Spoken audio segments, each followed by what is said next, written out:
Tardes, como siempre, para mí es un placer saludarles en nombre de todo el equipo técnico y de producción que hacen este espacio Argumentos, dedicado a escuchar el análisis de lo que es noticia, siempre desde diferentes aristas, buscando fomentar el juicio crítico en nuestra audiencia. Como siempre, les recordamos nuestras cuentas en las redes sociales para que ustedes participen y nos hagan llegar sus comentarios y sus preguntas también.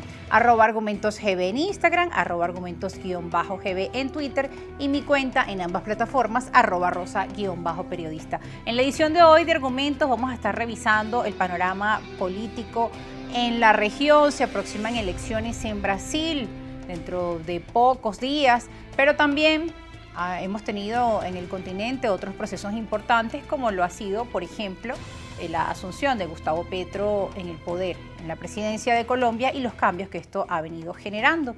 Para analizar este y otros temas, así como el panorama político nacional, me acompaña Jorge Barragán, quien es portavoz de los asuntos internacionales de la Alianza del Lápiz, y le damos la bienvenida nuevamente a este espacio Argumentos. Bienvenido, Jorge. Gracias, Rosa, por la invitación a este maravilloso espacio para venir a conversar sobre estos temas tan importantes. Jorge es muy joven, pero maneja muy bien todo este tema internacional. En los días recientes hemos visto cambios en cuanto a las relaciones colombo-venezolanas tras la asunción de Gustavo Petro como presidente, pues, del país vecino. Quisiera, desde tu perspectiva, el análisis de cómo impacta para Venezuela este nuevo proceso de negociación, de diálogo. Veíamos también encuentros comerciales entre fedecámaras y también empresarios colombianos, lo que se llamó, pues, un acuerdo bilateral importante. Ahora quisiera la percepción que se tiene desde el Lápiz en referencia, pues, a este nuevo esquema de relaciones colombo-venezolanas. Mira, nosotros en Venezuela tenemos que volver a la normalidad internacional. Eso es una gran realidad porque la no normalidad lo que ha permitido es perjudicar a los ciudadanos venezolanos que se encuentran en el exterior. La recuperación de relaciones con Colombia, y volvemos a tener esas relaciones binacionales entre Colombia y Venezuela, las aplaudimos y las felicitamos. Pero eso tiene que venir abocado de una agenda que permita recuperar la integración entre los dos países, una agenda económica que permita generar oportunidades para los venezolanos que se encuentran tanto en Colombia, así como también a los venezolanos de frontera, las personas del Táchira, porque esa apertura de frontera lo que debe generar es beneficios económicos, beneficios comerciales para el país. Y no se tiene que quedar en la foto política, porque la foto política está desgastada y realmente no beneficia a la gente. Por eso nosotros decimos de la Alianza del Lápiz muchos de los grandes temas que se tienen que abocar en esta recuperación de relaciones con Colombia. Felicitamos la llegada del nuevo embajador de Colombia, el señor Armando Benedetti, que va a llegar pronto a Caracas, así como también la llegada de Plasencia a Bogotá. Nosotros creemos que esa recuperación y esa normalización de relaciones entre Colombia y Venezuela va a permitir mejorar muchas de las circunstancias que hoy vemos como los venezolanos se ven enfrentados en Colombia, donde los problemas mismos de identidad, porque no vemos una embajada o un consulado que permita recuperar y defender los intereses de los venezolanos que se encuentran en Colombia. Hay una frase muy interesante que decía un expresidente de Colombia, que es que Venezuela y Colombia son dos pueblos hermanos que siempre van a ir de la mano, y lo que sucede en un lado va a afectar al otro, y lo que sucede en Colombia va a afectar en Venezuela, y lo que sucede en Venezuela va a afectar a Colombia.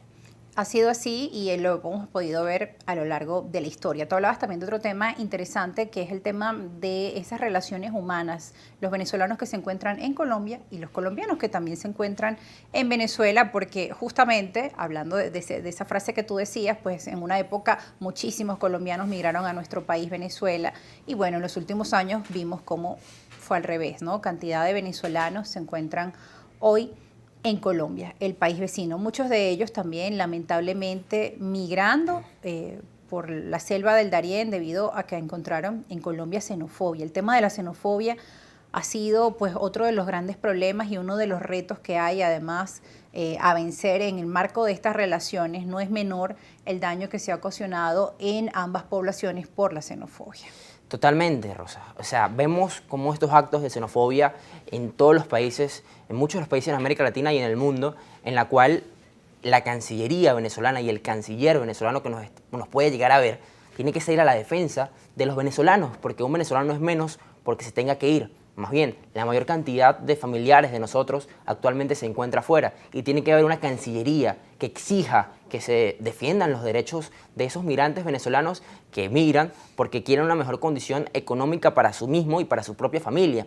Y por eso exigimos con respecto al tema de la tragedia humana que se vive en la selva del Darién y el paso de los venezolanos por esa selva, de que se abra un canal humanitario con auspicio de Naciones Unidas y que intervengan tanto Cancillería colombiana como la Cancillería de Panamá como la Cancillería de Venezuela y abocarse a que ese paso, que es un paso de 8 o 12 días caminando por una selva de más de 550.000 kilómetros de densidad, puede haber autoridades que permitan que se salvaguarde la vida de las personas que están por allí transitando.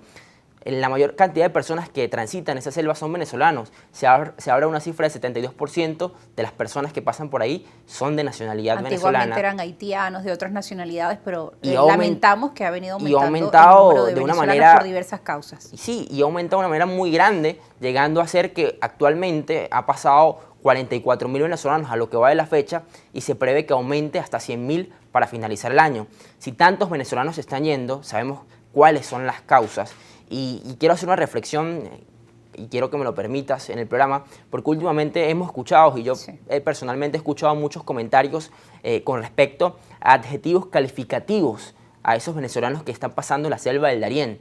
Despectivos. Totalmente, o sea, descalificas al venezolano y lo haces sentir menos porque está pasando una situación de vulnerabilidad por una selva para conseguir una mejor vida. Realmente eso es el deber ser para hablar sobre un connacional de tu país que está sufriendo una calamidad, porque la decisión de irse es una decisión completamente difícil. La decisión de irse no es fácil para un venezolano que tenga que dejar todo, vender todo y tener que emprender un viaje de 2 hasta 3 meses para pasar las peores cosas, para poder llegar a los Estados Unidos y tener un mejor futuro, porque así lo han considerado ellos, porque no hay oportunidades en su condición de vida. Y en vez de eso, utilizas estos adjetivos calificativos para tratar de descalificarlos.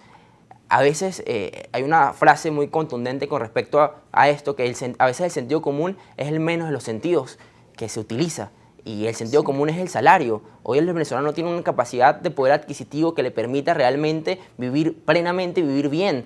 Vemos el salario mínimo de Venezuela y compararlo el salario mínimo con los profesores, de los profesionales. Tú como joven, Jorge, tu visión sobre a lo que te enfrentas, ¿no? Hoy un joven en Venezuela puede establecer realmente su vida y tener la oportunidad de tener un empleo digno, de tener la posibilidad de hacer familia, la posibilidad de vivir bien. ¿Realmente la tiene? Realmente no. La vida en Venezuela cada día es más cara y cada día el venezolano se encuentra en una posición de supervivencia tratando de ver cómo se las resuelve. Porque el gran problema es el ingreso, porque la capacidad adquisitiva del venezolano cada día empeora y cada día baja más porque las cosas se encarecen muchísimo más. Claro, parecimos que hay ciertas burbujas económicas de cierto consumo que vemos, pero que realmente no relata la gran realidad que vive el país. Claro, son unos indicadores de cierta mejoría y de algunas personas que, bueno, debido al emprendimiento u otras razones, pues han logrado salir adelante a través de su resiliencia y de su capacidad de reinvención, pero sigue siendo una realidad que lamentablemente pues los profesionales no tienen el salario que merecemos, que se merece